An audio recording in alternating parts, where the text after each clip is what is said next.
नमस्कार दोस्तों, आपने कई फिल्मों में हकीकत में भी जीत हासिल करने पर ध्वज लहराते हुए देखा होगा और लोग ध्वज फहराने को सिर्फ जीत का प्रतीक मानते हैं।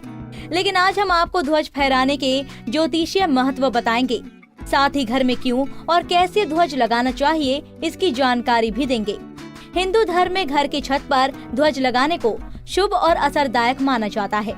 ये ध्वज कई कारणों से लगाया जाता है। हालांकि ज्योतिष के अनुसार ध्वज लगाने के कारण और उनके लाभ अलग अलग हैं। चलिए सबसे पहले आपको बताते हैं कि ध्वज कैसा होना चाहिए। स्वास्तिक या ओम लगा हुआ केसरिया ध्वज होना चाहिए। दो प्रकार का ध्वज होता है, एक त्रिभुजाकार और दूसरा दो त्रिभुजाकार ध्वज। दोनों में से कोई एक प्रकार का ध्वज लगा सकते हैं, पर ध्वज लगाने से होता क्या है अभी ये जानते हैं।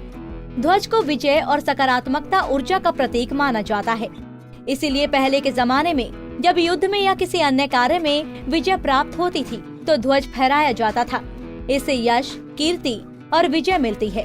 ध्वज या झंडा लगाने से घर में रहने वाले सदस्यों के रोग, शोक और दोष का नाश होता है और घर की सुख और समृद्धि बढ़ती है। वास्तु के अनुसार भी ध्वजा को शुभता का प्रतीक माना गया है। माना जाता है कि घर पर ध्वजा लगाने से नकारात्मक ऊर्जा का नाश तो होता ही है, साथ ही घर को बुरी नजर भी नहीं लगती। ज्योतिष के अनुसार राहु को रोग, शोक और दोष का कारक माना जाता है।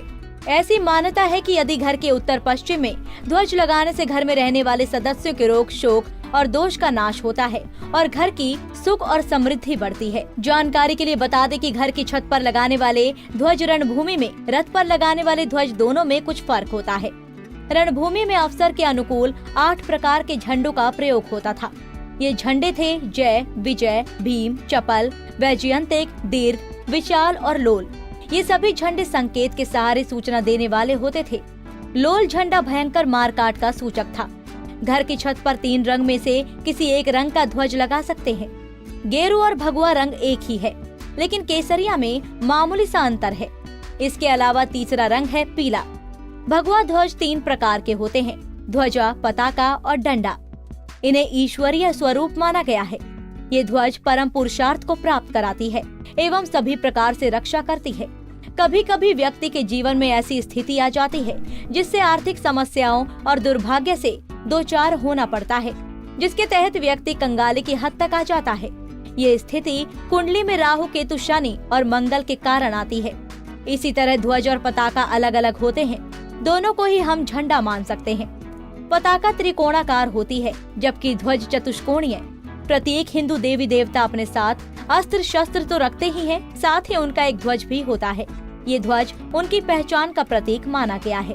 कुंडली टीवी डेस्क से दीक्षा गुप्ता की रिपोर्ट। इसी तरह की और भी जानकारी लेने के लिए हमारे चैनल को सब्सक्राइब करें और नई वीडियो की नोटिफिकेशन के लिए बेल आइकॉन दबाएं। अगर आप ये वीडियो फेसबुक पर देख रहे हैं तो वीडियो को लाइक और शेयर करें।